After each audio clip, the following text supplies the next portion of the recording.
മക്കളെ 8ാം ക്ലാസ്സിൻ്റെ ഈക്വൽ ട്രയാങ്കിൾസിൻ്റെ രണ്ടാമത്തെ പാർട്ടിലാണ് നമ്മൾ നോക്കുന്നത്. തിയറി വെച്ചിട്ട് തന്നെ സ്റ്റാർട്ട് ചെയ്യാൻ വളരെ പെട്ടെന്ന്.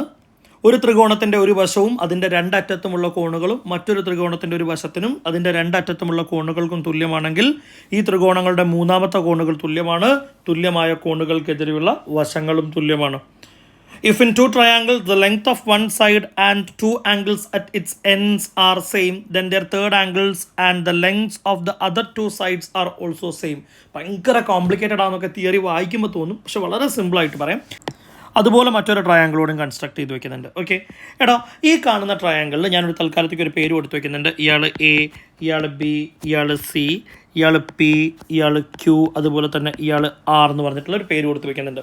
ഇവിടെ ഫോർ ഇൻസ്റ്റൻസ് ഞാൻ പറയാൻ എളുപ്പത്തിന് വേണ്ടിയിട്ട് തൽക്കാലത്തേക്ക് ഈ കാണുന്ന സൈഡ് എ ബി എന്ന് പറയുന്ന സൈഡും പി ക്യൂ എന്ന് പറയുന്ന പി ആർ എന്ന് പറയുന്ന സൈഡും സെയിം ആണെന്ന് വിചാരിക്കാം.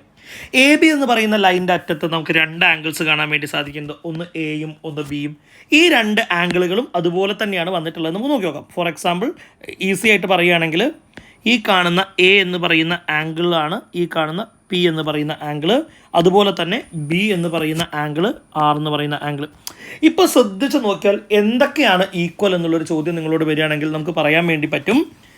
ഒരു സൈഡും അതിൻ്റെ ഈ സൈഡിന് ഈക്വലാണ് ഈ ട്രയാങ്കിളിലെ ഈ സൈഡ്, ഈ ആംഗിളിന് ഈക്വലാണ് ഈ ആംഗിൾ, ഈ ആംഗിളിന് ഈക്വലാണ് ഈ ആംഗിൾ. ചുരുക്കി പറഞ്ഞു കഴിഞ്ഞാൽ ഒരു സൈഡും അതിൻ്റെ രണ്ട് അറ്റത്തുള്ള എൻഡ്സിൽ കാണുന്ന ആംഗിളും മറ്റൊരു ട്രയാങ്കിളിൻ്റെ ഒരു സൈഡും അതിൻ്റെ രണ്ട് എൻഡിലുള്ള കാണുന്ന ആളും സൈഡ്സും ഈക്വൽ ആണെങ്കിൽ അപ്പോൾ ഒരു സൈഡും രണ്ട് ആംഗിളും. ഓക്കെ, ഒരു സൈഡ് രണ്ട് ആംഗിൾ, ഒരു സൈഡ് രണ്ട് ആംഗിൾ. ആ രണ്ട് ആംഗിൾ എങ്ങനെയായിരിക്കണം ഏട്ടാ? എൻഡുകളിലുള്ളതായിരിക്കണം, അല്ലാണ്ട് വേറെ എവിടെയെങ്കിലും ഉള്ളതായിട്ട് കാര്യമില്ല. രണ്ട് ആംഗിൾസും ഈക്വൽ ആണെങ്കിൽ അവരെന്ത് ട്രയാങ്കിളാണ്? ഈക്വൽ ട്രയാങ്കിളാണ്. അതോടൊപ്പം തന്നെ എന്തും ഈക്വൽ ആയിരിക്കും മക്കളെ. അതിലെ തേർഡ് ആംഗിൾസ് സ്വാഭാവികമായിട്ട് ഈക്വൽ ട്രയാങ്കിൾസ് ആയതുകൊണ്ട് അവരെന്തായിരിക്കും? ഈക്വൽ ആയിരിക്കും. ഈക്വലായ ആംഗിളിൻ്റെ ഓപ്പോസിറ്റുള്ള സൈഡ്സും അതിനോടൊപ്പം തന്നെ കണക്ട് ചെയ്ത് നമുക്ക് എന്താണെന്ന് പറയാൻ വേണ്ടി പറ്റും?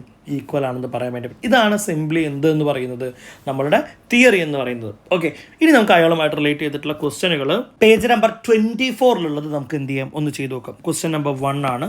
In each pair of triangle below, find the sides of triangles on the right equal to the sides of triangle on the left. നമ്മൾ മുന്നേ ചെയ്തത് ആംഗിൾസ് ആണ്. ഇപ്രാവശ്യം നമ്മളോട് കണ്ടുപിടിക്കാൻ വേണ്ടി പറഞ്ഞിട്ടുള്ളത് ഈക്വൽ സൈഡ്സ് ആണ്. നമുക്ക് എഴുതി നോക്കാം. നമുക്ക് അറിയുന്നൊരു തിയറി ഉണ്ടല്ലോ, ഈക്വൽ ആയ ആംഗിളിൻ്റെ ഓപ്പോസിറ്റുള്ള സൈഡും എന്തായിരിക്കും? ഈക്വൽ ആയിരിക്കും.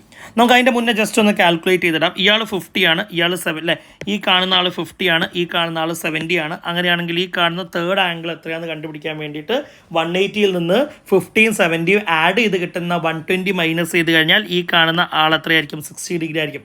60, 50, 70 അയാൾ അങ്ങനെയായിരിക്കും. അതുപോലെ തന്നെ നമുക്ക് ഇവിടെ ഒന്ന് നോക്കി നോക്കാം. ഈ കാണുന്ന പി എന്ന് പറയുന്ന ആംഗിളും 50യും 70 ആഡ് ചെയ്ത് 120, 180യിൽ നിന്ന് 120 മൈനസ് ചെയ്ത് ബാലൻസ് ഉണ്ടാവുക 60 ആണ്. അപ്പോൾ ഒന്ന് ശ്രദ്ധിച്ച് നോക്കാം, ഈ ട്രയാങ്കിൾ ഒരു ഈക്വൽ ട്രയാങ്കിൾ ആണോ അല്ലയോ എന്നുള്ളത്. ഫോർ എക്സാമ്പിൾ നോക്കിയാടാ, ഈ 3 സെൻറ്റിമീറ്റർ ഇവിടെ ഉണ്ട്. അപ്പോൾ നമുക്കറിയാം ഈ കാണുന്ന ഒരു സെറ്റ് ഓഫ് സൈഡ്സ് ഈക്വൽ ആണ്. പക്ഷേ ഈ സൈഡിനെ കുറിച്ചോ ഒന്നും പറഞ്ഞിട്ടില്ല. അപ്പോൾ നമ്മുടെ ഫസ്റ്റ് തിയറി പ്രകാരം 3 സൈഡുകൾ ഈക്വൽ ആയതുകൊണ്ട് ഇവർ ഈക്വൽ ട്രയാങ്കിൾ ആണെന്ന് പറയാൻ പറ്റുമോ? പറ്റൂല. പിന്നെ എന്തെങ്കിലും മാർഗമുണ്ടോ? നമ്മൾ പുതുതായിട്ട് പഠിച്ചു. നോക്കിയേ, 3 സെൻറ്റിമീറ്റർ, അതിൻ്റെ ഒരറ്റത്ത് 50 ഡിഗ്രിയാണ്, 70 ഡിഗ്രിയാണ്. അതേപോലെ നമുക്ക് നോക്കിയാൽ 3 സെൻറ്റിമീറ്ററിൻ്റെ ഒരറ്റത്ത് 50 ഡിഗ്രി, ഒരു 70 ഡിഗ്രി അല്ല ഒരറ്റത്ത്. അപ്പോൾ ഇവരെന്തായി? നമ്മുടെ സെക്കൻഡ് തിയറി പ്രകാരം ഇവരെന്തായിട്ടുണ്ട്? ഈക്വൽ ട്രയാങ്കിൾസ് ആയിട്ടുണ്ട്. അങ്ങനെയാണെങ്കിൽ നമുക്ക് സൈഡ്സ് ഏതൊക്കെയാണ് ഈക്വൽ ആയിട്ടുള്ളത്? ഒന്ന്, ഇവിടുന്ന് ഒറ്റ നോട്ടത്തിൽ എഴുതാൻ വേണ്ടി പറ്റിയിട്ടുള്ള ഒരാളുണ്ട്. അവർ തന്നിട്ടുള്ള ഡാറ്റയാണ് AB = RQ. എത്രയാണ്? 2-3 സെൻറ്റിമീറ്റർ ആയതുകൊണ്ടാണ് ഞാൻ അത് എഴുതിയിട്ടുള്ളത്. ഓക്കെ, അത് നമ്മൾ അടുത്തത് നമ്മൾ ആർക്ക് എഴുതാം? നമുക്കൊരു 50 ഡിഗ്രിക്ക് ഓപ്പോസിറ്റ് എഴുതാം. 50 ഡിഗ്രിക്ക് ഓപ്പോസിറ്റ് തന്നിട്ടുള്ളത് CB ആണ്. CB = ഇവിടെ 50 ഡിഗ്രിക്ക് ഓപ്പോസിറ്റ് ഉള്ള ആളാരാടാ? PQ. അപ്പോൾ രണ്ടാമത്തെ പെയർ ഞാൻ എഴുതി. ഇനി ഒരെണ്ണം കൂടി അല്ലേ എഴുതാൻ ബാക്കിയുള്ളൂ. അയാളെ നമുക്ക് എഴുതാം 70 ഡിഗ്രിക്ക് ഓപ്പോസിറ്റുള്ള AC = 70 ഡിഗ്രിക്ക് ഓപ്പോസിറ്റുള്ള RP അല്ലെങ്കിൽ PR എന്ന് എഴുതി കഴിഞ്ഞാൽ പരിപാടി കഴിഞ്ഞു. ഓക്കെ, സെയിം പാറ്റേണിൽ ഒരു ക്വസ്റ്റ്യൻ കൂടി തന്നിട്ടുണ്ട്. എപ്പോഴും ഇങ്ങനത്തെ ചോദ്യങ്ങൾ വരുമ്പോൾ തേർഡ് ആംഗിൾ പറ്റിയാൽ കണ്ടുവയ്ക്കുന്നതാണ് ഏറ്റവും ഈസി കേട്ടോ. കാരണം ഇവിടെ തേർഡ് ആംഗിൾ ആരാന്ന് ചോദിച്ചു കഴിഞ്ഞാൽ 180 മൈനസ് 30 + 80 ആണ് ചെയ്യാനുണ്ടാവുക. ഓക്കെ, അങ്ങനെയാണെങ്കിൽ 180യിൽ നിന്ന് 110 മൈനസ് ചെയ്ത് ബാലൻസ് ഇവിടെ വരേണ്ട ആംഗിൾ 70 ഡിഗ്രിയാണ്. ലൈക്ക് ദ സെയിം ഇങ്ങോട്ടേക്കൊന്ന് നോക്കാം നമുക്ക്. അവിടെ 70 ഉണ്ട്, 30 ഉണ്ട്. 180 ഫില്ലാവാൻ അവിടെ ഇനി വേണ്ടത് ഒരു 80 ഡിഗ്രിയാണ്. മക്കൾ ആകെ ഒരു സൈഡേ തന്നിട്ടുള്ളൂ, ബാക്കി സൈഡുകളെ കുറിച്ച് ഒന്നും പറഞ്ഞിട്ടില്ല. നമ്മുടെ ഫസ്റ്റ് തിയറിയിലല്ല ഇയാൾ ഇരിക്കുന്നത്. നോക്കാം. 3 സെൻറ്റിമീറ്ററിൻ്റെ ഒരറ്റത്ത് 70 ഡിഗ്രി, മറ്റേ അറ്റത്ത് 30 ഡിഗ്രി. 3 സെൻറ്റിമീറ്ററിൻ്റെ ഒരറ്റത്ത് 70 ഡിഗ്രി, അപ്പുറത്ത് 30 ഡിഗ്രി. യെസ്, ദാറ്റ് മീൻസ് ഇയാൾ എന്ത് ട്രയാങ്കിളാണ്? ഈക്വൽ ട്രയാങ്കിളാണ്. അങ്ങനെയാണെങ്കിൽ നമുക്ക് ഓരോ സൈഡുകളായിട്ട് ജസ്റ്റ് ഒന്ന് ഫില്ല് ചെയ്ത് വയ്ക്കാം. അവർ തന്നിട്ടുള്ള 3 സെൻറ്റിമീറ്ററിന് ഞാൻ ആദ്യം എഴുതാമെന്ന് വിചാരിച്ചു. LN is equal to ZX എന്നുള്ളതാണ്. XY ആണ് 3 സെൻറ്റിമീറ്റർ ആയിട്ട് തന്നിട്ടുള്ളത് കേട്ടോ. XY അയാളെ ഞാൻ എഴുതുന്നത്. LN is equal to XY. ഇനി നമുക്ക് അടുത്തത് ഞാനിപ്പോൾ 30 ഡിഗ്രീൻ്റെ ഓപ്പോസിറ്റ് ഉള്ളത് എഴുതാമെന്നാണ് വിചാരിക്കുന്നത്. 30 ഡിഗ്രിക്ക് ഓപ്പോസിറ്റ് ഇവിടെ ഉള്ള ആൾ NM ആണ്, വിച്ച് ഇസ് ഈക്വൽ ടു ഇവിടെ 30 ഡിഗ്രിക്ക് ഓപ്പോസിറ്റ് ഉള്ളതാണ് ZX. നമ്മൾ നേരത്തെ മാറി എഴുതി പോയ ആൾ. ഇനിയിപ്പോൾ അവിടെ എഴുതാൻ ബാക്കിയുള്ള ആൾ എന്ന് പറയുന്നത് നമുക്ക് 70 ഡിഗ്രിക്ക് ഓപ്പോസിറ്റ് ഉള്ള ആളെ ഒന്ന് എഴുതി നോക്കാം. അവിടെ ഉള്ള ആൾ LM ആണ്, വിച്ച് ഇസ് ഈക്വൽ ടു ഇവിടെ 70 ഡിഗ്രിക്ക് ഓപ്പോസിറ്റ് ഉള്ളത് ZY. പരിപാടി കഴിഞ്ഞു. ഇത്രയാണ് ആ ചോദ്യത്തിൽ 2 സബ് ക്വസ്റ്റ്യനുകളിലായിട്ട് നമുക്ക് ചെയ്യാനുള്ളത്. Moving on to the next question. Okay, in the figure, the top of 2 sides and bottom side of a pentagon with equal angles and equal sides are extended to form a triangle. First sub question മാത്രം ഇപ്പോൾ കേട്ടാൽ മതി. Are the sides of small triangle on left equal to the sides of small triangle on the right? Why? Malayalam മീഡിയക്കാരോട് ചിത്രത്തിൽ വശങ്ങളും കോണുകളും എല്ലാം തുല്യമായ ഒരു പഞ്ചഭുജത്തിൻ്റെ മുകളിലെ 2 വശങ്ങളും താഴത്തെ വശവും നീട്ടി ഒരു ത്രികോണം വരച്ചിരിക്കുന്നു. ചിത്രത്തിലെ ഇടതുവശത്തെ ചെറിയ ത്രികോണത്തിൻ്റെ വശങ്ങൾക്കും വലതുവശത്തെ ചെറിയ ത്രികോണത്തിൻ്റെ വശങ്ങൾക്കും ഒരേ നീളമാണോ? എന്തുകൊണ്ട്? ഒരു കമ്പാരിറ്റീവ്ലി വലിയ ചോദ്യമാണ്. ഞാനൊന്ന് സിമ്പിളാക്കിയിട്ട് പറയാം. മക്കളെ, ഞാനിപ്പോൾ വരയ്ക്കുന്ന ആളെ മാത്രം ശ്രദ്ധിച്ച് നോക്കണേ. ഇതാ ഈ കാണുന്ന ഫിഗർ മാത്രം നോക്കുക. ബ്ലൂ കളറിലാണ് ടെക്സ്ചർ കൊടുത്തിട്ടുള്ളത്. പക്ഷേ ഞാനിപ്പോൾ വരച്ചിട്ടുള്ള ആളെ മാത്രം ശ്രദ്ധിച്ച് നോക്കുക. എത്ര സൈഡുകളുണ്ട് അയാൾക്ക്? 1, 2, 3, 4, 5 സൈഡുകളുണ്ട്. അയാൾക്ക് മാത്രം ഞാനൊന്ന് പേര് കൊടുത്തു വയ്ക്കേ. ABCDE. ഈ കാണുന്ന ഡയഗ്രത്തിനെയാണ് നമ്മൾ പെൻറ്റഗൺ അഥവാ പഞ്ചഭുജം എന്ന് വിളിക്കുന്നത്. 5 സൈഡഡ് ആയിട്ടുള്ള ആളെയാണ് അങ്ങനെ വിളിക്കുന്നത്. ഇവിടെ ഒരു എടുത്തു പറഞ്ഞ ഒരു പ്രത്യേകത എന്ന് പറയുന്നത് ഇയാളുടെ സൈഡ്സ് ഈക്വലാണ് എന്ന് പറഞ്ഞിട്ടുണ്ട്. അപ്പോൾ ഞാനത് സിംപ്ലിഫൈ ചെയ്യാൻ വേണ്ടിയിട്ട് നോക്കിയടാ. Let sides of pentagon is equal to small letter A. പഞ്ചഭുജത്തിൻ്റെ വശങ്ങളുടെ നീളം സമം A എന്ന് ഞാൻ കൊടുക്കുന്നുണ്ട്. അങ്ങനെയാണെങ്കിൽ നമുക്ക് ശ്രദ്ധിച്ച് നോക്കിയാൽ മനസ്സിലാവും. ഇയാളുടെ നീളം A ആണ്, ഇയാളുടെ നീളം A ആണ്, ഇയാളുടെ നീളം A ആണ്, ഇയാളുടെ നീളം A ആണ്, ഇയാളുടെ നീളം A ആണ്. ഇതിനെക്കുറിച്ച് മാത്രമല്ലടാ, ഇവിടെ ആംഗിൾസിനെ കുറിച്ച് നമ്മളോട് എന്ത് ചെയ്തിട്ടുണ്ട്? പറഞ്ഞിട്ടുണ്ട് അല്ലേ? അപ്പോൾ അതും ഈക്വലാണെന്നാണ് പറഞ്ഞാൽ കൃത്യമായിട്ടുള്ള അളവ്. എടാ, ഈ കൃത്യമായിട്ടുള്ള അളവിനെ കുറിച്ചൊക്കെ നമ്മൾ വളരെ ഡീറ്റെയിൽ ആയിട്ട് നമ്മൾ 4ാമത്തെ ചാപ്റ്റർ പോളിഗൺ അഥവാ ബഹുഭുജങ്ങൾ എന്ന് പറയുന്ന ചാപ്റ്ററിൽ ഈ പെൻറ്റഗൺ എന്നൊക്കെ പറഞ്ഞ കോൺസെപ്റ്റിനെ വരയ്ക്കാൻ ഉൾപ്പെടെ വളരെ ഡീറ്റെയിൽ ആയിട്ട് നമ്മൾ പഠിക്കുന്നുണ്ട്. തൽക്കാലം നമുക്ക് അതിൻ്റെ ആവശ്യമില്ല ഈ ചോദ്യം ചെയ്യാൻ വേണ്ടിയിട്ട്. And angles equal to X. ഞാൻ എനിക്ക് തോന്നിയൊരു പേര് കൊടുക്കുന്നുണ്ടോ? നിങ്ങൾ ബിയോ വൈയോ വാട്ട് എവർ ഇറ്റ് ഇസ്, നിങ്ങൾക്ക് എന്ത് ഇഷ്ടമുള്ള ലെറ്റേഴ്സോ അവിടെ നിങ്ങൾക്ക് സബ്സ്റ്റിറ്റ്യൂട്ട് ചെയ്ത് വയ്ക്കാം. എല്ലാ ആംഗിൾസും അല്ലേ കോണുകൾ സമം എക്സ് ആണെങ്കിൽ, അങ്ങനെയാണെങ്കിൽ മക്കൾ നോക്കി നോക്കടാ, ഇതിൻ്റെ എല്ലാ കോണുകളും തുല്യമാണ്, സെയിം ആണ് എന്ന് പറഞ്ഞതുകൊണ്ട് ഞാൻ ഇയാളെ എക്സ് എന്ന് കൊടുക്കുന്നു, ഇയാളെ എക്സ് എന്ന് കൊടുക്കുന്നു, ഇയാളെ എക്സ് എന്ന് വിളിക്കുന്നുണ്ട്. ഇയാളൊരു എക്സ് ആണ്, ഈ കാണുന്ന ആളെയും എക്സ് എന്ന് വിളിക്കുന്നു. ഓക്കെ, ഇനി നമ്മളോട് പറഞ്ഞിരിക്കുന്നത് ഇനി എന്താ നമ്മുടെ ചോദ്യത്തിലേക്ക് ഞാൻ നമ്മൾ പറഞ്ഞിട്ടുള്ള ഫസ്റ്റ് പാർട്ട്, ആ ചോദ്യത്തിൻ്റെ ഈ കാണുന്ന പാർട്ടുകളുണ്ട് മലയാളം മീഡിയത്തിൽ ഇംഗ്ലീഷ് മീഡിയത്തിൽ. ആ പാർട്ടിൽ പറഞ്ഞിട്ടുള്ള ഡീറ്റെയിലും കൂടെ എഴുതി വെച്ചു. നമ്മളോട് ചോദിച്ച ചോദ്യം എന്ന് നോക്കണമല്ലോ മക്കളെ. ഈ കാണുന്ന സൈഡില്ലടാ, അയാൾ എങ്ങോട്ടേക്ക് നീട്ടി, ഈ കാണുന്ന സൈഡില്ലേ അയാൾ എങ്ങോട്ടേക്ക് നീട്ടി. ലൈക്ക് ദ സെയിം ഇവിടെയും ഇതാക്കിയിട്ടുണ്ട്. അപ്പോൾ ഇവിടെ ഒരു ട്രയാങ്കിൾ കിട്ടിയിട്ടുണ്ട്, ഇവിടെ ഒരു ട്രയാങ്കിൾ കിട്ടി. ഇതാണ് ലെഫ്റ്റിലെ ട്രയാങ്കിൾ എന്ന് വിളിച്ചത്, ഇത് റൈറ്റിലെ ട്രയാങ്കിൾ, ഇതാണ് അവർ വിളിച്ചിട്ടുള്ളത്. ഈ 2 ട്രയാങ്കിളുകളും ഈക്വൽ ട്രയാങ്കിളുകളാണോ അല്ലയോ എന്നാണ് നമ്മളോട് ചോദിച്ചിട്ടുള്ളത്. ഈക്വൽ ട്രയാങ്കിൾ ആണെന്ന് നമുക്ക് പ്രൂവ് ചെയ്യണം. നോക്കാം. അപ്പോൾ ഞാൻ ആ കാണുന്ന ആൾക്കൂടി, ഇതിൻ്റെ ബാക്കി വരുന്ന ആൾക്കൂടി ഞാനൊന്ന് പേര് കൊടുത്തു വയ്ക്കാൻ വേണ്ടി തീരുമാനിക്കുന്നത്. ഓൾറെഡി ABCDE ഞാൻ ഈ കാണുന്ന പോയിന്റ് F എന്ന് വിളിക്കാമെന്ന് വിചാരിച്ചു. ഈ കാണുന്ന ആൾ Gയും ആവട്ടെ.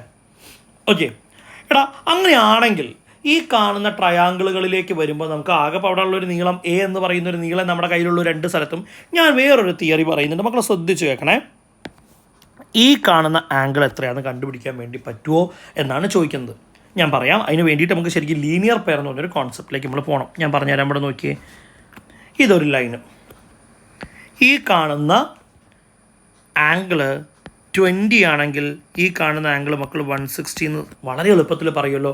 കാരണം രണ്ടും കൂടെ ആഡ് ചെയ്ത് കഴിഞ്ഞാൽ 180 ആണ് വരേണ്ടതെന്നുള്ള കാര്യം നമുക്കറിയാം. ഫോർ എക്സാമ്പിൾ വേറൊരു എക്സാമ്പിൾ നോക്കാം. ഇവിടെ 30 ആണെങ്കിൽ നമുക്കറിയാം ഇവിടെ ആരെ വരിക, 150 വരിക. കൃത്യമായ ഉത്തരം. ഓക്കെ. പക്ഷേ ഇനി നമ്മൾ ആ വിളിച്ചത് കറക്റ്റ് ആൻസർ വിളിക്കുന്നതിന് പകരം ഞാനൊന്ന് മാറ്റി വിളിക്കുന്നുണ്ട്. ഇവിടെ നോക്കിയേ, ഒരു ഫിഗറെ ഇവിടെ ഇപ്രാവശ്യം 80 ഡിഗ്രിയാണ് തന്നിട്ടുള്ളത്. അങ്ങനെയാണെങ്കിൽ ഇവിടെ 100 ഡിഗ്രി. ഞാൻ ഇതേ സാധനത്തെ മറ്റൊരു രീതിയിൽ വിളിക്കണമെന്ന് ശ്രദ്ധിച്ച് നോക്കണം കേട്ടോ. ഇവിടെ 80 ഡിഗ്രിയാണ് തന്നിട്ടുള്ളത്. പക്ഷെ ഞാൻ കയറിയിട്ട് ഈ 100 എന്നാണ് ഇവിടെ എഴുതേണ്ടത് എനിക്കറിയാം. ഞാൻ 180 മൈനസ് 100 എന്ന് എഴുതി വെച്ച് പ്രശ്നമുണ്ടോ? രണ്ടും ഒന്നല്ലേ. 180 മൈനസ് 80 എന്ന് എഴുതിയിട്ട് വെച്ച് പ്രശ്നമുണ്ടോ? 180 മൈനസ് 80 എന്ന് ഞാൻ വെച്ചാൽ ആ കൃത്യം ആൻസർ എഴുതാതെ അവിടെ എന്ത് സ്റ്റെപ്പാണോ നടക്കുന്നത് ആ സ്റ്റെപ്പ് എഴുതാൻ വേണ്ടി തീരുമാനിച്ചു. ഒരു എക്സാമ്പിൾ കൂടി നോക്കാം. പറഞ്ഞത് ചെറിയൊരു എറർ ഫീൽ ചെയ്യേണ്ട, ഒന്നുകൂടി നോക്കി നോക്കാം. ഈ കാണുന്ന സ്ഥലത്ത് 20 ഡിഗ്രി ആണെങ്കിൽ ഇവിടെ എഴുതേണ്ടത് 160 ഡിഗ്രി ആണെന്ന് നമുക്കറിയാം. പകരം ഞാനിവിടെ 20 ആണ് തന്നത്. ഞാനിവിടെ അതിന് പകരം അവിടെയുള്ള സ്റ്റെപ്പ് എഴുതാൻ തീരുമാനിച്ചു. 180 മൈനസ് 20 എന്ന് റെപ്രസെൻറ്റ് ചെയ്യുന്നു. സിമ്പിളാണല്ലോ. അങ്ങനെയാണെങ്കിൽ നമുക്ക് നമ്മുടെ ഈ ഭാഗത്തേക്ക് വരുന്ന ചോദ്യത്തിൽ നന്നായി ഒന്ന് ശ്രദ്ധിച്ചാൽ മനസ്സിലാവും. ഈ കാണുന്ന ആൾ എക്സ് അല്ലേ? അങ്ങനെയാണെങ്കിൽ രണ്ടും കൂടി ആഡ് ചെയ്താൽ 180 വരണമെങ്കിൽ ഇവിടെ ഉണ്ടാവുന്ന ആൾ 180 മൈനസ് എക്സ് ആയിരിക്കും. ഇവിടെ ഉള്ള ആൾ ആരായിരിക്കും മക്കളെ? 180 മൈനസ് എക്സ് ആയിരിക്കും. സെയിം പ്രോസസ്സിൽ ഇവിടെയും 180 മൈനസ് എക്സ് ആയിരിക്കും, ഇവിടെയും 180 മൈനസ് എക്സ് ആയിരിക്കും. ആണോ അല്ലയോ? അങ്ങനെയാണെങ്കിൽ നമുക്ക് ആ ട്രയാങ്കിളുകളൊന്ന് ഡീറ്റെയിൽ ആയിട്ട് പഠിക്കാം. ഏതൊക്കെയാണ് ആ ട്രയാങ്കിൾസ്? FBC എന്ന് പറയുന്ന ഒരു ട്രയാങ്കിൾ അല്ലേ? FBC എന്ന് പറയുന്ന ട്രയാങ്കിളാണ് ഇവിടെ ഉള്ളത്. ഇത് അതേപോലെ DEG എന്ന് പറയുന്ന ട്രയാങ്കിളാണ്. അപ്പോൾ ഞാൻ എഴുതുന്നത് ശ്രദ്ധിച്ചോളൂ. Consider triangle FBC and triangle DEG. DEG. ത്രികോണം FBC, ത്രികോണം DEG പരിഗണിക്കുക. ഇവിടെ എന്തൊക്കെയാണ് ഈക്വൽ ആയിട്ടുള്ളത്? പെട്ടെന്ന് നോക്കി നമുക്ക് അറിയുന്ന ആളുകളെ നമുക്കൊന്ന് എഴുതാം. എടാ, ഇവിടെ BC എന്ന് പറയുന്ന ഈ ട്രയാങ്കിളിൻ്റെ ഭാഗത്തിനും ഇപ്പുറത്തെ ട്രയാങ്കിൾ കാണുന്ന DE എന്ന് പറയുന്ന ആൾക്കും ഒരേ നീളമാണ്. ഞാനത് നോട്ട് ചെയ്യുന്നുണ്ട്. BC is equal to DE. A ആണ് നീളം എന്നുള്ളത് ഞാൻ ജസ്റ്റ് ഒന്ന് ബ്രാക്കറ്റിൽ കൊടുത്തു വയ്ക്കുന്നുണ്ട്. അതുപോലെ ഇവിടെയുള്ള രണ്ട് സെറ്റ് ആംഗിളുകളും ഈക്വൽ ആണെന്നുള്ള കാര്യം നമുക്കറിയാം. നോക്കിയടാ, ഈ കാണുന്ന ആംഗിളും ഈ കാണുന്ന ആംഗിളും രണ്ടും 180 മൈനസ് എക്സ് ആണ്. അപ്പോൾ ഞാൻ അത് നോട്ട് ചെയ്യാമെന്ന് വിചാരിച്ചു. അപ്പോൾ രണ്ടാമത്തെ പോയിന്റ് നോട്ട് ചെയ്യുന്നു. Angle FBC is equal to angle DEG. ബ്രാക്കറ്റിൽ കൊടുക്കുന്നു. രണ്ടും എത്രയാണ് മക്കളെ? 180 മൈനസ് എക്സ് ആണ്. അതുപോലെ മൂന്നാമത്തെ ആംഗിൾ രണ്ടാമത്തെ ആംഗിൾ ഈ കാണുന്ന ആളും അതുപോലെ തന്നെ നമുക്ക് പറയാൻ വേണ്ടി പറ്റിയ ആംഗിളാണ്. ഈ ആൾ കേട്ടോ. ഈ കാണുന്ന ആൾക്കാർ രണ്ടാൾക്കാരും ഈക്വൽ ആണ്. അപ്പോൾ നമ്മൾ എങ്ങനെയാണ് പറയുന്നുണ്ടാവുക? Angle FCB is equal to angle EDG. അതിൻ്റെ ആംഗിളും 180 ഡിഗ്രി മൈനസ് എക്സാണ്. അപ്പോൾ ശരിക്കും നോക്കിക്കഴിഞ്ഞാൽ നമ്മുടെ സെക്കൻഡ് തിയറിയിലേക്ക് കാര്യങ്ങൾ വന്നില്ലേ എന്ന് മക്കളൊന്ന് നോക്കി നോക്കിയേ എങ്ങനെയായിരിക്കും ഉണ്ടാവുക? ഈ കാണുന്ന സൈഡ് അതിൻ്റെ രണ്ടറ്റത്തുള്ള ആംഗിള്, ഈ കാണുന്ന സൈഡ് ഇതിൻ്റെ രണ്ടറ്റത്തുള്ള ആംഗിൾ ഈക്വൽ ആണെങ്കിൽ ഇവരെന്ത് ട്രയാങ്കിളാണ് മക്കളെ? ഈക്വൽ ട്രയാങ്കിൾ അഥവാ തുല്യ ത്രികോണങ്ങളാണ് അവരെന്ന് മനസ്സിലായല്ലോ. അപ്പോൾ ഇതിനൊരു പ്രൂഫ് വേണം. അപ്പോൾ ഞാൻ എഴുതുന്നു therefore triangle FBC equal to triangle DEG. പ്രൂഫിന് വേണ്ടിയിട്ട് നമുക്ക് ശരിക്കും പറഞ്ഞാൽ നമ്മൾ നേരത്തെ പഠിച്ചിട്ടുള്ള എന്താ അവിടെ എഴുതി വെച്ചേക്കണടാ? തിയറി നിങ്ങളവിടെ എഴുതി വെച്ച് കഴിഞ്ഞാൽ പരിപാടി ഫുള്ളായി. ആ രണ്ട് ട്രയാങ്കിളുകളിലെ സൈഡ്സ് സെയിം ആണോ എന്നാണ് നമ്മളോട് ചോദിച്ചത്. നോക്കിയടാ, ചെറിയ ത്രികോണത്തിൻ്റെ വശങ്ങൾക്ക് ഒരേ നീളമാണോ? എന്തുകൊണ്ട്? അത് നമ്മൾ എഴുതി കഴിഞ്ഞു. ഒരേ നീളാടാ, തുല്യ ത്രികോണങ്ങളാണ്, ഈക്വൽ ട്രയാങ്കിളാണ്. കാരണം ഒരു സൈഡും അതിൻ്റെ രണ്ടറ്റത്തുള്ള ആംഗിളും ഈക്വൽ ആയാലും അവർ ഈക്വൽ ആണെന്ന് നമ്മൾ എന്ത് ചെയ്താണ് പറഞ്ഞു കഴിഞ്ഞതാണ്. ഓക്കെ. ഇനി അവിടുത്തെ ലാസ്റ്റ് ക്വസ്റ്റ്യൻ. അതൊന്നും യൂഷ്വലി ഈ കാണുന്ന ക്വസ്റ്റ്യൻ ഒന്നും പരീക്ഷയ്ക്ക് എന്ത് ചെയ്യാറില്ല, ചോദിച്ച് കണ്ടിട്ടില്ല ഈ പറഞ്ഞിട്ടുള്ള ആളെ. അപ്പോൾ ഇയാളൊക്കെ നമ്മൾ തിയറി നന്നായിട്ട് പഠിക്കാനുള്ള ഒരു എലമെൻ്റ് ആയിട്ട് മക്കൾ എന്ത് ചെയ്താൽ മതി, കണ്ടാൽ മതി. Moving on to the next question. The sides of triangle are equal to the sides of another triangle. ഒരു ത്രികോണത്തിൻ്റെ വശങ്ങളെല്ലാം മറ്റൊരു ത്രികോണത്തിൻ്റെ വശങ്ങൾക്ക് തുല്യമാണ് എന്ന് അവർ പറയുന്നുണ്ട്. അപ്പം നമുക്ക് ആദ്യം മുതലേ ചോദ്യത്തിന് വേണ്ട ഡാറ്റാസ് നമുക്കൊന്ന് എഴുതി ഫില്ല് ചെയ്തിട്ട് ഒരു ട്രയാങ്കിളാണേ. അതുപോലെ ഞാൻ മറ്റൊരു ട്രയാങ്കിളൂടെ എന്ത് ചെയ്യുന്നുണ്ട്, വരയ്ക്കുന്നുണ്ട്. ഇത് വേറൊരു ട്രയാങ്കിൾ. ഇവരുടെ സൈഡ്സ് ഈക്വൽ ആണ് എന്ന് നമ്മളോട് പറഞ്ഞിട്ടുണ്ട്. അങ്ങനെയാണെങ്കിൽ നമുക്ക് അതൊന്ന് നോട്ട് ചെയ്ത് വെക്കാം, ഏതൊക്കെയാണ് ആ സൈഡ്സ് എന്നുള്ളത്. ഞാൻ ഇയാളുടെ പേര് എ ബി സി എന്നും ഇയാളുടെ പേര് പി ക്യു ആർ എന്നും വിളിക്കുന്നുണ്ട്. കുഴപ്പമില്ലല്ലോ. ഇവിടെ നമുക്ക് ഈക്വൽ ആയിട്ടുള്ള ആൾക്കാർ ആരൊക്കെയാൻ ജസ്റ്റ് ഒന്ന് നോട്ട് ചെയ്ത് വെക്കാം. ഓക്കെ, ഞാൻ തൽക്കാലത്തേക്ക് ഒരേപോലെ ആയിക്കോട്ടെ എന്ന് വിചാരിച്ചിട്ട് എ ബിയും പി ക്യൂവും ഈക്വൽ ആണെന്ന് പറയുന്നുണ്ട്. A B is equal to P Q. അതേപോലെ B C is equal to Q R എന്ന് എഴുതുന്നുണ്ട്. അതേപോലെ A C is equal to P R എന്ന് എഴുതുന്നുണ്ട്. A C is equal to P R. എടാ, ഈ കാണുന്ന ട്രയാങ്കിളിനെ വേണമെങ്കിൽ നമുക്ക് തലകുത്തനെയൊക്കെ പ്ലേസ് ചെയ്യട്ടോ. രണ്ടാമത്തെ ട്രയാങ്കിൾ ഇതേ ഷേപ്പിൽ വരയ്ക്കണമെന്ന് യാതൊരു നിർബന്ധവും അവിടെ ഇല്ല. ഇനി ബാക്കി പാർട്ടിലേക്ക് നോക്കാം. Is the height from each side of one triangle to the opposite vertex equal to the height from equal side of other triangle to the opposite vertex y. ഒന്നാമത്തെ സബ് ക്വസ്റ്റനെ, ഒരു ത്രികോണത്തിലെ ഏതെങ്കിലും വശത്തിൽ നിന്ന് എതിർമൂലയിലേക്കുള്ള ഉയരം മറ്റേ ത്രികോണത്തിൻ്റെ തുല്യമായ വശത്തിൽ നിന്ന് എതിർമൂലയിലേക്കുള്ള ഉയരത്തിന് തുല്യമാണോ? എന്തുകൊണ്ട്? നമുക്ക് നോക്കാം.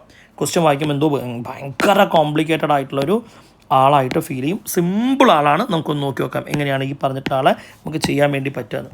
നോക്കടാ, ഈ കാണുന്ന ഇവിടെയുള്ള രണ്ട് ഈക്വൽ സൈഡ്സ് ഞാൻ സെലക്ട് ചെയ്യുന്നുണ്ട് മക്കളെ. ബി സിയും ക്യു ആർ ആണ് ഞാൻ ഇപ്പോൾ സെലക്ട് ചെയ്യുന്ന ആൾക്ക്. രണ്ടാൾക്കാർ ഈക്വൽ ആണെന്ന് തന്നെ നമുക്കറിയാം. ഈ ബി സിയിൽ നിന്ന് ഞാൻ എതിർമൂലയിലേക്ക് വരയ്ക്കുന്ന ആരെക്കുറിച്ചാണ് പറയുന്നത്? ഏതെങ്കിലും എതിർമൂലയിലേക്കുള്ള ഉയരം മീൻസ് നമുക്കിവിടെ ലംബമാണ് കൺസിഡർ ചെയ്യുന്നത്. ഓപ്പോസിറ്റ് വേർട്ടക്സിലേക്കുള്ള ഹൈറ്റ് നോക്കടാ, ഈ കാണുന്ന ആളെയാണ് പറയുന്നത്. ഈ കാണുന്ന വരയ്ക്കും ഒരേ നീളമാണോ എന്നാണ് മക്കളെ നമ്മളോട് എന്ത് ചെയ്തിട്ടുള്ളത്, ചോദിച്ചിട്ടുള്ളത്. നമുക്ക് എങ്ങനെ അയാളെ പ്രൂവ് ചെയ്യാൻ വേണ്ടി പറ്റും നോക്കാം. അപ്പോൾ നമുക്കറിയാം ഉയരം എന്ന് പറയുന്ന കോൺസെപ്റ്റ് എപ്പോഴും 90 ഡിഗ്രിയുമായിട്ട് ബന്ധപ്പെട്ടതാണ്. ഓക്കെ, ഇതിൽ ഇവർ തന്നിട്ടുള്ള ഒരു കാര്യം ഉണ്ടല്ലോ, ഈ കാണുന്ന ട്രയാങ്കിളിൻ്റെ ഫസ്റ്റ് ട്രയാങ്കിളിൻ്റെ സൈഡ്സും സെക്കൻഡ് ട്രയാങ്കിളിൻ്റെ സൈഡ്സും ഈക്വൽ ആണ് എന്നുള്ളൊരു കാര്യം അവർ പറഞ്ഞിട്ടുണ്ട്. അപ്പോൾ ഇത് തിരിച്ചും മറിച്ചും നമുക്ക് ചെയ്യാൻ വേണ്ടി പറ്റിയൊരു ചോദ്യമാണ്. ഏറ്റവും സിമ്പിൾ പാറ്റേൺ ആണ് ചെയ്യുന്നത്. ഒരുപാട് കോംപ്ലിക്കേറ്റഡ് ലെവലിലേക്ക് ക്വസ്റ്റ്യൻ വേണമെങ്കിൽ കൊണ്ടോ. അപ്പോൾ നോക്കടാ, triangle A B C equal to triangle P Q R. ചുരുക്കി പറഞ്ഞാൽ ത്രികോണം എ ബി സി സമം ത്രികോണം പി ക്യു, രണ്ടും തുല്യ ത്രികോണങ്ങളാണ്. ഇങ്ങനെ രണ്ട് ത്രികോണങ്ങൾ തുല്യ ത്രികോണങ്ങളാണെങ്കിൽ മക്കളെ വശങ്ങളെല്ലാം ഒന്നാവുമ്പോഴാണല്ലോ തുല്യ ത്രികോണങ്ങൾ എന്ന് വിളിക്കുന്നത്. സ്വാഭാവികമായും അവരുടെ പരപ്പളവും എന്തായിരിക്കും മക്കളെ? തുല്യമായിരിക്കും. അപ്പം ഞാൻ ഈ പറഞ്ഞിട്ടുള്ള സ്റ്റേറ്റ്മെൻറ്റ് ഒന്ന് സിമ്പിളായിട്ട് മാറ്റി എഴുതുന്നുണ്ട്. Area of triangle A B C equal to area of triangle P Q R എന്ന് മാറ്റി എഴുതുന്നുണ്ട്. മക്കളെ ശ്രദ്ധിക്കണം, ത്രികോണം എ ബി സിയുടെ പരപ്പളവ് സമം ത്രികോണം പി ക്യു ആറിൻ്റെ പരപ്പളവ്. തുല്യ ത്രികോണങ്ങളുടെ പരപ്പളവുകൾ സ്വാഭാവികമായിട്ടും തുല്യമായിരിക്കും. എങ്ങനെയാണ് ഇവിടെ പരപ്പളവ് കണ്ടെത്തുക? അപ്പോൾ ഞാൻ സൈഡിലൊരു ഇക്വേഷൻ മക്കൾക്ക് പറഞ്ഞുതരാം, ഇതൊന്ന് നോട്ട് ചെയ്ത് വെക്കണം. ഹാഫ് ബി എച്ച്, ഇതാണ് ഒരു ത്രികോണത്തിൻ്റെ പരപ്പളവ് കണ്ടെത്താനുള്ള സമവാക്യം. ഹാഫ് ബി എച്ച് ത്രികോണത്തിൻ്റെ പരപ്പളവ് കണ്ടെത്താനുള്ള equation. B for base and H for height. B എന്ന് പറഞ്ഞു കഴിഞ്ഞാൽ പാദം, എച്ച് എന്ന് പറഞ്ഞു കഴിഞ്ഞാൽ ഉയരം. മക്കളെ ഇത് പഠിച്ചു വെച്ചോളൂ. നമ്മുടെ ഇതേ ചാപ്റ്ററിൻ്റെ 4ാമത്തെ പാർട്ടിൽ നമ്മൾ ഈ പറഞ്ഞിട്ടുള്ള ആളെക്കുറിച്ച് വളരെ ഡീറ്റെയിൽ ആയിട്ട് നമ്മൾ എന്ത് ചെയ്യുന്നുണ്ട്, പറയുന്നുണ്ട്. അങ്ങനെയാണെങ്കിൽ area of triangle A B C എന്ന് പറയുമ്പോൾ അവിടെ ഹാഫ് ബി എച്ചിന് പകരം ഹാഫ് ഇൻറ്റു ബേസ്. ആരാണ് അവിടുത്തെ ബേസ്? പാദം ആരാ മക്കളെ? നോക്കി നോക്കടാ, ബി സി ആണ്. ബി സി ഇൻറ്റു ഹൈറ്റായിട്ട് വരുന്ന ആൾ, നമുക്ക് അവിടെ ഉള്ള ഒരു പേര് കൊടുത്തു വയ്ക്കാം. എ മുതൽ ഇതുവരെയുള്ള ഒരാളെ ഞാൻ ഡി എന്ന് വിളിക്കുന്നുണ്ട് കേട്ടോ. അവിടെ പി ക്യു ആർ, ഇയാളെ ഞാൻ എസ് എന്ന് വിളിക്കുന്നുണ്ട്. അങ്ങനെയാണെങ്കിൽ A D which is equal to, അപ്പുറത്ത് അതേപോലെയാണെങ്കിൽ ഹാഫ് ഇൻറ്റു ബേസിന് പകരം നമുക്ക് അവിടുത്തെ ബേസ് ആയിട്ടുള്ള ആൾ ക്യു ആർ ആണ്, ഇൻറ്റു അവിടുത്തെ ഹൈറ്റ് എന്ന് പറയുന്നത് പി എസ് ആണ്. ആണോ അല്ലയോ? ഈക്വൽ ടുൻ്റെ അപ്പുറത്തും ഇപ്പുറത്തുള്ള കോമൺ ടേംസുകൾ നമുക്ക് ക്യാൻസൽ ചെയ്യാം. രണ്ട് സ്ഥലത്തും ഹാഫ് ഉണ്ട്, ഞാൻ വേണ്ടാന്ന് വെച്ചു. ബാക്കി ആരാളുള്ളത് മക്കളെ? B C into A D is equal to Q R into PS എന്നായിരിക്കും ഉണ്ടാവുക. ശ്രദ്ധിച്ച് നോക്കിയാലും മക്കൾക്ക് അറിയാം ബി സിയും ക്യുദ ഈ പോയിന്റ് നന്നായി നോക്കിയേ, ബി സിയും ക്യു ആറും സെയിം ആണെന്നുള്ള കാര്യം നമുക്ക് അറിയാം. ഹാഫും സെയിം ആയതുകൊണ്ടല്ലേ തൊട്ട് മുകളിൽ നമ്മൾ ക്യാൻസൽ ചെയ്തത്. അതേപോലെ ഇവിടെ ബി സിയും ക്യു ആറും ഞാൻ ക്യാൻസൽ ചെയ്യുന്നു, ബിക്കോസ് അവർ സെയിം ആണ്. അങ്ങനെയാണെങ്കിൽ ബാക്കിയുള്ള ആൾ ആരാ മക്കളെ? AD = PS. നമ്മളോട് പറഞ്ഞതും അത് പ്രൂവ് ചെയ്യാൻ വേണ്ടിയിട്ടല്ലേ. ഹൈറ്റ്സിന് സെയിം ലെങ്ത് ആണോ? എന്തുകൊണ്ട് ഹൈറ്റിന് സെയിം ലെങ്ത് ആണ്? നമ്മൾ എന്ത് ചെയ്തിട്ടുണ്ടാ? പ്രൂവ് ചെയ്ത് വെച്ചിട്ടുണ്ട്. Are the areas of 2 triangles equal? Why എന്നുള്ളൊരു ചോദ്യം ചോദിച്ചിട്ടുണ്ട് കേട്ടോ അവിടെ. അപ്പോൾ മക്കൾക്ക് എന്ത് ധൈര്യത്തിൽ പറയാൻ വേണ്ടി പറ്റും? അത് സിമ്പിളായിട്ട് ആൻസർ ചെയ്താൽ മതി. Areas are same. മലയാളം മീഡിയത്തിലേക്ക് വരാം കേട്ടോ. Areas are same because the length of base and height of both triangles are same എന്ന് പറയുന്ന ഒരു ആൻസർ എഴുതി വെച്ചാൽ ഇത്രയും വലിച്ചു നീട്ടി എഴുതേണ്ട ആവശ്യകതയില്ല. ഇയാളെയും മുമ്പ് ഈ ഫിഗർ പരീക്ഷയ്ക്ക് ചോദിച്ചിട്ടുണ്ടെങ്കിലും ഇത്തരത്തിലുള്ളൊരു പ്രൂഫ് നമ്മുടെ കഴിഞ്ഞ കൊല്ലം കഴിഞ്ഞ ഒരു പരീക്ഷാ കാലത്ത് വരെ എവിടെയും എന്ത് ചെയ്തിട്ടില്ല മക്കളെ?